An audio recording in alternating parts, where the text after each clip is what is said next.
नमस्ते दोस्तों आज मैं आपको बताता हूँ। अगर आप तमिलनाडु की सैर करना चाहते हैं तो कैसे जाएं, कौन कौन सी जगह। तमिलनाडु बहुत ही खूबसूरत जगह है। तमिलनाडु में जैसे कि चेन्नई, महाबलेश्वरम, कांचीपुरम और तमिलनाडु के पास में पौंडीचेरी, ये पूरा मंदिरों का यहाँ पर बहुत ही खूबसूरत नेटवर्क है और बहुत ही ऐतिहासिक महत्व की जगह है। जो साउथ इंडिया था, साउथ इंडिया चोल और पल्लव वंश के राजाओं ने यहाँ पर राज किया, तो उनकी ऐतिहासिक झलक आज भी यहाँ पर देखने को मिलती है। आपको खूबसूरत समुद्री तट मिलेंगे, बहुत पुराने 7वीं 10वीं सदी के मंदिर मिलेंगे और भारत की ऐतिहासिक संस्कृति की झलक आपको यहाँ पर देखने को मिलेगी। और कुछ अलग आपको, जो नॉर्थ इंडिया के मुकाबले यहाँ के मंदिर हट के रहते हैं, वो सब आपको देखने को मिलेंगे। आप चेन्नई, महाबलेश्वरम और कांचीपुरम जाना चाहते हैं तो कैसे जाएं, और इसके साथ अगर आप पौंडीचेरी का भी टूर करना चाहते हैं तो कैसे जाएं, कितने दिन का टूर पैकेज होना चाहिए और कहाँ कहाँ आप जाएं, तो इस ढंग का कुछ आपका ये टूर पैकेज रहता है।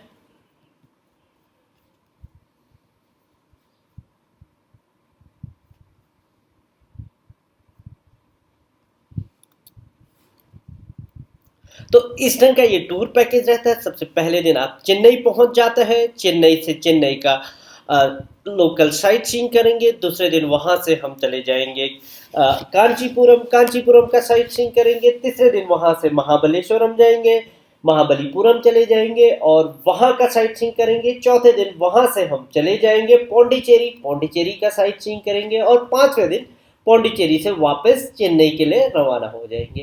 तो इस पूरे टूर पैकेज में आपको होटल, टैक्सी, रहना, खाना, घूमना सब आपको एजेंसी की तरफ से ही मिलता है। तो इस तरीके का आप जब भी टूर पैकेज लें तो इस तरीके का आप टूर पैकेज आपको लेना है। तो चेन्नई तक आपको अपने से आना है, चेन्नई से आके पूरा ये टूर पैकेज आपको मिल जाए।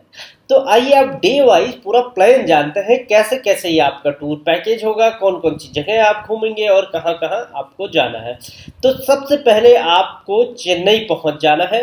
आप चेन्नई एयरपोर्ट पहुंचेंगे या फिर चेन्नई रेलवे स्टेशन पहुंचेंगे, वहीं पर आपको हमारी एजेंसी से लेने आ जाएंगे और आप होटल में चेक इन करेंगे, ब्रेकफास्ट करेंगे और चेन्नई के लोकल साइट सीइंग के लिए आप निकल पड़ेंगे। तो पहले दिन हम चेन्नई का लोकल साइट सीइंग हम करना शुरू करेंगे। तो जो चेन्नई है वो अपने खूबसूरत मंदिर, चर्च और आसपास खूबसूरत बीच लाइन के लिए बहुत ही प्रसिद्ध है। खूबसूरत समुद्री तट है। चेन्नई बहुत ही ऐतिहासिक शहर है और बहुत ही पुराना शहर है। तो चेन्नई में सबसे पहले खूबसूरत मंदिरों का नेटवर्क है। हम चेन्नई जाएंगे, चेन्नई में सबसे पहले हम कपिलेश्वर मंदिर जाएंगे। ये शिव जी का मंदिर है, बहुत ही खूबसूरत मंदिर है। 7वीं सदी में ये मंदिर है और इस मंदिर की जो खास बात है, इसका गोपुरम है।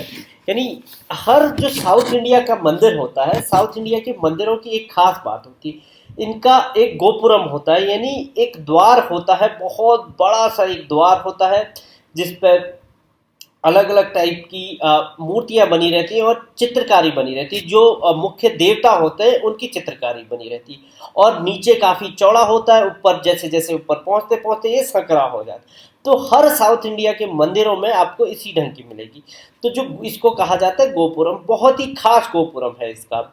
तो ये शिव जी का मंदिर है, तो इसके में आपको शिव जी की चित्रकारी दिखाई देगी और छोटी छोटी छोटी ऊपर एक के बाद एक सीढ़ीनुमा शिव जी की मूर्तियां दिखाई देंगी। और तो बहुत खूबसूरत ये मंदिर है। यहाँ आप जाएंगे सुबह 6 बजे से लेकर दिन में 1 बजे तक ये खुलता है और शाम को फिर 4 बजे से लेकर 8 बजे तक ये मंदिर खुलता है। तो ये चले जाएंगे। इसके बाद जाएंगे सेंट थॉमस चर्च। ये भी बहुत खूबसूरत चर्च है। यानी पोर्टुगली आर्किटेक्चर में ये चर्च बना हुआ है, पूरा सफ़ेद चर्च है और यहाँ पे फोटोग्राफी बहुत ही खूबसूरत आती है। यहाँ फोटोग्राफी करेंगे तो आपको ऐसा लगेगा कहीं विदेशी जगह पे ही आपने फोटोग्राफी की है। तो अंदर इसमें सेंट थॉमस की अस्थियां रखी गई हैं, जो दुनिया के सिर्फ 4 और गिरजाघरों में, चर्च में रखे गए। सेंट थॉमस सबसे ऊपर के, जो ईसाई धर्म में है, काफ़ी ऊपर के पादरी माने जाते थे, तो उनका बहुत ज़्यादा धार्मिक महत्व भी है। तो जो धार्मिक महत्व से भी ये जगह बहुत अच्छी है, खूबसूरती बहुत अच्छी है। अंदर शीशे के बहुत बड़े बड़े फ्रेम लगाए हुए हैं जिनके अंदर अलग अलग जीसस की मूर्तियाँ, जीसस की पेंटिंग्स रखी हुई हैं, और फोटोग्राफी जैसे मैंने बताया बहुत ही खूबसूरत यहाँ पे है। तो ये आप जरूर जाएंगे। उसके बाद हम जाएंगे फोटो म्यूजियम। ये भी एक बहुत ही खूबसूरत और शानदार जगह है। ये भारत की पहली 3D आर्ट फोटो म्यूजियम है। यानी यहाँ पे आप जाएंगे तो आपको बिल्कुल ऐसा अनुभव होगा कि वो जो फोटो है वो आपके ऊपर है। यानी आप किसी गुफा का फोटो, जैसा आप देख सकते हैं गुफा का फोटो है, तो आपको लगेगा कि आप गुफा के अंदर जा रहे हैं। इसको 3D पेंटिंग कहा जाता है। यानी एक एक प्रतिबिंब पे आपको लगेगा आप खड़े हैं, और यहाँ पे फोटोग्राफी करके आप ले जाएंगे तो एक आपको वो जीवंत अनुभव लगता है। और बच्चों को तो बहुत ही खूबसूरत ये जगह पसंद आती है, तो हम इसमें जाएंगे। तो ये भी पास में ही है, तो ये देख लेंगे। इसके बाद जाएंगे नेशनल आर्ट गैलरी। ये जो लोग ऐतिहासिक और इतिहास प्रेमी है उनके लिए बहुत ही खूबसूरत जगह है। यहाँ पे भारत की ओरिजिनल हाथ से बनी हुई पेंटिंग और हैंडीक्राफ्ट रखी गई है जो बहुत पुरानी है। मतलब आपको 12वीं-13वीं सदी का जो हैंडीक्राफ्ट है, हाथ से बना हुआ मूर्तियां हैं, हाथ से बनी हुई चीज़ें हैं, वो यहाँ पे रखी गई हैं। जिसमें राजस्थान का, दक्षिण भारत का और डेक्कन का, हर जगह का जो अलग अलग आर्ट है, ओरिजिनल जो मैन्युस्क्रिप्ट्स हैं वो रखी हुई है। तो पहले दिन हम चेन्नई का पूरा साइट सीइंग कर लेंगे, ये जगह जाएंगे, ये देखेंगे। शाम को हम अपने होटल में चेन्नई में वापस हम अपने होटल में ही आ जाएंगे चेन्नई में, और होटल में ही हमारा डिनर वगैरह होगा। अब यात्रा के दूसरे दिन हम चलेंगे, यात्रा के दूसरे दिन हम चल देंगे कांचीपुरम। कांचीपुरम, जैसे कि आपको पता है, कांचीपुरम दो जगहों के लिए प्रसिद्ध है। एक मंदिरों का बहुत खूबसूरत नेटवर्क है, और बहुत ही पुराना और ऐतिहासिक शहर है ये भी। और चेन्नई से 72 किलोमीटर दूर ये है। आपको 2 घंटे करीबन लग जाएंगे, 2 से ढाई घंटे यहाँ पे जाने में। और इसके अलावा कांचीपुरम अपनी साड़ियों के लिए भी प्रसिद्ध है। यहाँ की साड़ियाँ पूरे दुनिया भर में प्रसिद्ध है, और आप भी कांचीपुरम की साड़ियाँ खरीदते ही होंगे। तो सबसे पहले हम यहाँ जाएंगे, यहाँ मंदिरों के दर्शन करेंगे। कैलाशनाथ मंदिर है, ये सबसे पुराना मंदिर है, और शिव जी का ये मंदिर है, और पल्लव वंश ने इस मंदिर को बनाया था, और बहुत ही खूबसूरत मंदिर है। इसके अलावा वैकुंठ पेरुमल मंदिर है, ये भी बहुत खूबसूरत मंदिर है। विष्णु का ये मंदिर है, बहुत बड़े इलाके में ये फैला हुआ है, विष्णु भगवान का ये मंदिर है। इसके अंदर छोटे छोटे छोटे और मंदिरों की अभी श्रृंखला है। और यहाँ पे कहा जाता है कि विष्णु के जो 12 अवतार थे उन्होंने खुद यहाँ पे जन्म लिया था, और उन्होंने खुद यहाँ पे आके दर्शन किए थे। तो इसलिए भी इस मंदिर का महत्व बढ़ जाता है। इसके अलावा यहाँ पे एक और है, एक हॉल है जिसमें 100 पिलर है, तो वो बहुत खूबसूरत है। उसका जो आर्किटेक्चर है वो बहुत खूबसूरत। जो दक्षिण भारत के राजा थे 7वीं-8वीं शताब्दी से ही यहाँ पे चोल वंश और पल्लव वंश का यहाँ पे राज हुआ करता था। तो उन्होंने यहाँ पे कला संस्कृति को बहुत ज़्यादा बढ़ावा दिया। तो यहाँ पे आपको भिन्न भिन्न जगहों पे भिन्न भिन्न प्रकार के मंदिर दिखेंगे, और मंदिरों का एक बहुत ही खूबसूरत श्रृंखला देखने को मिलेगी, जो मंदिर आपको नॉर्थ इंडिया में कम दिखाई देते हैं। तो इस तरीके से हम दूसरे दिन हम कांचीपुरम की सैर करेंगे। इसके अलावा वृतराजा मंदिर है, एकम्बेश्वरम मंदिर है, ये सब मंदिर देखेंगे। और शाम के समय हम यहाँ पे कुछ शॉपिंग कर लेंगे, क्योंकि ये अपनी खूबसूरत साड़ियों के लिए प्रसिद्ध है। तो आप यहाँ से साड़ियाँ लेके, कांचीपुरम की साड़ियाँ लेके वापस दूसरे दिन हम चेन्नई में ही अपने होटल में आ जाएंगे, और चेन्नई में ही हम डिनर करेंगे। दूसरा दिन इस प्रकार से हमारा बीत जाएगा। अब शुरू होता है आपकी यात्रा का तीसरा दिन। तीसरा दिन भी सुबह सुबह उठेंगे और एक और खूबसूरत जगह जाएंगे, महाबलीपुरम। महाबलीपुरम का नाम भी आपने सुना ही होगा। ये चेन्नई से लगभग 60 किलोमीटर दूर है, और 3 घंटे करीबन लगते हैं। महाबलीपुरम यूनेस्को वर्ल्ड हेरिटेज में इसको शामिल किया गया है, और बहुत ही खूबसूरत शहर है।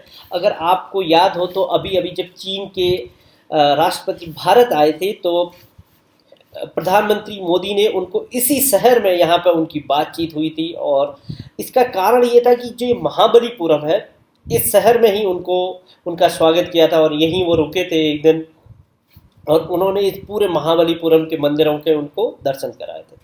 इसका मैं एक इतिहास बता दूं महाबलीपुरम का, कि बहुत ही पुराना इतिहास है महाबलीपुरम का, बहुत गौरवशाली इतिहास है। तो यहाँ से, और ये क्योंकि एक समुद्री शहर है, समुद्री तट रेखा है, तो पुराने ज़माने पूरी दुनिया को जो व्यापार होता था इस शहर से, तो चीन के अलग अलग, भारत और चीन के बीच जो व्यापार होता था आज जैसे शिप से या इससे होता था, इसी शहर से होता था।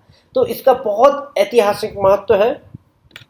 और यहाँ पे चट्टानों को काट कर खूबसूरत मंदिर, खूबसूरत पेंटिंग्स और बहुत ही खूबसूरत चट्टानों की श्रृंखलाएं यहाँ पे बनाई गई। दुनिया भर से लोग यहाँ पे इसको देखने आते हैं। तो बहुत गौरवशाली इतिहास इसका रहा है। अगर जब हम इसकी बात करते हैं तो बहुत ही गौरवशाली इतिहास इसका रहा है। और पल्लव वंश के युग में इसका स्वर्ण काल कहा जाता था, मतलब लगभग 7वीं शताब्दी के आसपास में उन्होंने कविता, ड्रामा, कट आर्ट, कल्चर को इतना बढ़ावा दिया जाता था कि ये शहर दुनिया के सबसे विकसित शहरों में एक था उस समय। यहाँ पे पत्थरों को काट कर खूबसूरत चट्टानें बनाई गई हैं। ऐसी चट्टानें एक के ऊपर एक चट्टानें हैं जिनको गुरुत्वाकर्षण के नियमों से उनको फिट किया गया है, वो आज आपको यहाँ पे। और मंदिरों में एक ही चट्टान के ऊपर शानदार नक्काशी करके एक पत्थर से बहुत शानदार यहाँ पे मंदिर बनाए गए, तो वो भी देखने लायक है। इसी प्रकार से यहाँ पे कृष्ण मंडपम, पंचरथ, वराह मंडपम, शोर मंदिर, इस तरीके के काफ़ी खूबसूरत मंदिर है। तो जैसे कृष्ण मंडपम में है और पंचरथ है, रथ के आकार का 5 रथ है बना रखे हैं। तो इतनी खूबसूरती से इन मंदिरों का यहाँ पर निर्माण किया गया, तो दुनिया भर से सैलानी इस चीज़ को देखने के लिए खींचे आते हैं। और क्योंकि ये एक इसकी तट रेखा भी है, तो और बहुत खूबसूरत इसके समुद्री तट है, आप वहाँ जा सकते हैं, शाम के समय वहाँ पे भी आप बिताएंगे और खूबसूरत है। और तो वहाँ पे आप बीच पे भी घंटों आप बिता के अपना सैर सपाटा कर सकते हैं। और इसके कुछ दूर पे 30 किलोमीटर दूर एक आर्टिस्ट गांव पे भी है, जहाँ पे आज भी आप हैंडीक्राफ्ट, हाथ से बने हुए चित्र वगैरह ले सकते हैं और ख़रीदारी भी कर सकते हैं। तो ये काफ़ी खूबसूरत जगह है। तो आपका पूरा तीसरे दिन की शाम, खूबसूरत शाम महाबलीपुरम में ही बीतेगी, और हम रात को महाबलीपुरम में ही होटल में रुकेंगे, वहीं डिनर करेंगे, और तीसरा दिन हमारा महाबलीपुरम में ही बीत जाएगा। और इस तरीके से हमारा तीसरा दिन बीत जाएगा। अब चौथे दिन की सुबह सुबह हम उठेंगे, ब्रेकफास्ट करेंगे और वहाँ से चल देंगे हम पौंडीचेरी के लिए। लगभग 95 किलोमीटर दूर पौंडीचेरी है, बहुत ही खूबसूरत ये जगह है। 4 घंटे आपको लग जाएंगे और पौंडीचेरी जाएंगे, वहाँ पे होटल में चेक इन करेंगे। और पौंडीचेरी भी खूबसूरत जगह है। ये एक केंद्र शासित राज्य है। इसका एक हिस्सा समुद्री तट से लगता है और तीनों तरफ से ये ज़मीन से घिरा हुआ है। तो जैसे ही हम चौथे दिन वहाँ पहुँचेंगे पौंडीचेरी में, तो पौंडीचेरी में खूबसूरत बीच है, तो उन बीचों का सैर करेंगे। तो जो बीच है वहाँ पे पौंडीचेरी की एक खास बात यह है कि ये फ्रांस की कॉलोनी थी। यानी यहाँ पे जहाँ पूरे भारत में ब्रिटिश राज था, यहाँ पे फ्रांसीसी अधिकार था, और 1957 तक भी यहाँ पे फ्रांसीसी अधिकार। तो यहाँ पे आज भी फ्रांस की कला संस्कृति की झलक देखने को मिलती है। सड़कें, इमारतें और बहुत सारे चर्च हैं, तो ऐसा लगता है कि आप कहीं फ्रांस में ही पहुँच गए। तो भारत का मिनी यूरोप भी इसे कहा जाता है, तो आप वो सब देखेंगे। तो यहाँ पर खूबसूरत बीच देख लेंगे, जो कि बिल्कुल पास में। सबसे पहले ओरोविले बीच जा सकते हैं, ये भी बिल्कुल खूबसूरत है। ज्वालामुखी की राख से इसकी पूरी बीच लाइन तट रेखा बनी हुई है, और यहाँ पर सनसेट बहुत ही खूबसूरत दिखता है। आप घंटों यहाँ पे वॉक कर सकते हैं और इस तरीके से इसमें चले जाएंगे। इसके अलावा एक पैराडाइज बीच है, जैसे कि इसके नाम से ही लगता है कि पैराडाइज बीच है। यहाँ पर हम चले जाएंगे और इसके आसपास कई रेस्टोरेंट हैं, तो हम खाना वगैरह ऑर्डर करके घंटों यहाँ पे बैठ सकते हैं। आप यहाँ पे बीच वॉलीबॉल खेल सकते हैं, स्विमिंग कर सकते हैं। बहुत क्रिस्टल क्लीन साफ पानी इसका रहता है। और आप चाहे तो एक फिश नेट आप किराए पर लेके फिशिंग भी यहाँ पे कर सकते हैं। और ये सब बीच बिल्कुल पास पास में ही हैं, तो आपको ज़्यादा समय भी नहीं लगेगा। इसके अलावा सेरेनिटी बीच है, अगर आप सर्फिंग के शौकीन हैं तो सर्फिंग भी यहाँ पे कर सकते हैं। सेरेनिटी बीच में दूर दूर तक आपको पाम के पेड़ दिखाई देंगे, तो इस तरीके से आप यहाँ पे पाम के पेड़ देख सकते हैं। तो इस तरीके से चौथा दिन आपका बीत जाएगा। चौथा दिन आप वहीं पे रेस्ट करेंगे, और आपका जो डिनर होगा वहीं पे आपका डिनर पौंडीचेरी में ही आपके होटल में आपको डिनर मिल जाएगा। बाद इस तरीके से आपका चौथा दिन बीत जाएगा। पांचवें दिन सुबह सुबह उठेंगे, ब्रेकफास्ट करेंगे, और पौंडीचेरी के जो दूसरे खूबसूरत जगह है उनका हम पौंडीचेरी में सबसे खूबसूरत और जिस चीज़ के लिए श्री अरबिंदो एक बहुत ही जाने माने नेता थे, लेकिन इन्होंने पूरा अपना नेता वाला जीवन छोड़ के संन्यास धारण किया और दुनिया भर में असहिष्णुता भाईचारे का पाठ पढ़ाया। तो पांडिचेरी में उनका बहुत बड़ा आश्रम है, उन्होंने गरीब लोगों की भी मदद की। तो श्री अरबिंदो का आश्रम देखने हम सुबह सुबह सबसे पहले वहाँ जाएंगे, अरबिंदो आश्रम जाएंगे। अरबिंदो आश्रम में बहुत सारा एक म्यूजियम भी है, और यहाँ पे कुछ देर ध्यान लगाएंगे, अरबिंदो से जुड़ी हुई बातें हम देखेंगे। 1 से 2 घंटे यहाँ पे बिता के हम श्री अरबिंदो का ही एक हैंडीक्राफ्ट म्यूजियम है बगल में ही, वहाँ जाएंगे, वो देखेंगे और कुछ खरीदारी करके हम वापस आएंगे। इसके अलावा वहाँ पे एक और मंदिर है, वज्रादा पेरूमल मंदिर है, ये भी हम देखेंगे, बहुत ही खूबसूरत मंदिर है। और मानकुला विजयनगर कोयल मंदिर है, ये भी बहुत खूबसूरत है। ये गणेश जी का मंदिर है, और इसमें बहुत बड़ी प्रतिमा है गणेश जी की। और इस मंदिर के बारे में ये बात कही जाती है कि कई बार फ्रांसीसियों ने इस मंदिर को नष्ट करने की कोशिश की, लेकिन उसके बावजूद भी जो मूर्तियाँ थी वो वापस यहाँ पर आ गई। उन्होंने उन मूर्तियों को उठाकर समुद्र में फेंकने की कोशिश की, लेकिन वो वापस मंदिर में आ गए। एक बहुत ही खूबसूरत भगवान का यहाँ पे एक सोने का रथ है, जिसको जब त्यौहार होते हैं तब निकाला जाता है, वो हम देख लेंगे। और पौंडीचेरी में पौंडीचेरी म्यूजियम है, वो हम देख लेंगे, ये भी काफ़ी खूबसूरत है। और यहाँ पे पास में ही जाके एक बॉटनिकल गार्डन है, काफ़ी पुराना, 100 साल पुराना ये बॉटनिकल गार्डन है। पौधों की अलग अलग प्रजातियाँ हैं, यहाँ पे आपको 500 से ऊपर भिन्न भिन्न प्रजातियाँ मिलेंगी। और एक वाटर एक्वेरियम है इसके अंदर, बच्चों को बहुत पसंद आएगा। उसके अंदर खूबसूरत जो समुद्री जीव है वो आपको मिलेंगे। एक छोटी सी टॉय ट्रेन भी, आप बच्चों के साथ जा रहे हो तो यहाँ पर टॉय ट्रेन का भी आप सफ़र करेंगे। इसके अलावा जीसस क्राइस्ट चर्च भी है, ये भी 17वीं शताब्दी का बना हुआ चर्च, बहुत खूबसूरत चर्च है, ये देखेंगे। और 5वें दिन के आखिरी में हम ऑरोविले कम्यून भी जाएंगे। ये भी जो ऑरोविले आश्रम है उसी का हिस्सा है, काफ़ी बड़े इलाके में फैला हुआ है, 6 किलोमीटर के इलाके में फैला हुआ है। इसका जो एक बहुत बड़ा गुम्बद नुमा इसका आर्किटेक्चर है, इसके अंदर करीबन 2200 लोग एक साथ रहते हैं, और दुनिया भर के अलग अलग लोगों से, देशों से आए हुए लोग यहाँ पर रहते हैं, और श्री अरविंदो की बताई हुई बातों का यहाँ पर वो अनुयायी करते हैं। तो अलग अलग देशों के लोग जाति धर्म मजहब से ऊपर उठ के भाईचारे में कैसे एक दूसरे के साथ रहते हैं, वो आप यहाँ पे देख सकते हैं। तो इस प्रकार से यहाँ पे जो आपका जो 5वां दिन है पौंडीचेरी में पूरा साइट सीइंग में बीत जाएगा। आप शाम को अपने होटल में आ जाएंगे, और इस तरीके से आपका पौंडीचेरी और महाबलीपुरम का जो टूर पैकेज है वो पूरा ख़त्म हो जाएगा। छठे दिन सुबह सुबह उठेंगे और चेन्नई के लिए वापस रवाना हो जाएंगे, और आपकी चेन्नई एयरपोर्ट या रेलवे स्टेशन पर ड्रॉप हो जाएगी। उससे आगे आप अपनी यात्रा खुद से प्लान कर सकते हैं। तो अगर आपको ये वीडियो पसंद आया हो तो आप कमेंट सेक्शन में हमें बताएं। आपको अगर कोई जानकारी लेनी है वो भी बताएं। अगर आपको बिल्कुल इस ढंग का टूर पैकेज लेना हो, चाहिए हो, तो आप हमें भी बता सकते हैं, हम आपकी इसकी प्लानिंग में आगे पूरी मदद करेंगे। वीडियो देखने के लिए आपका बहुत बहुत धन्यवाद।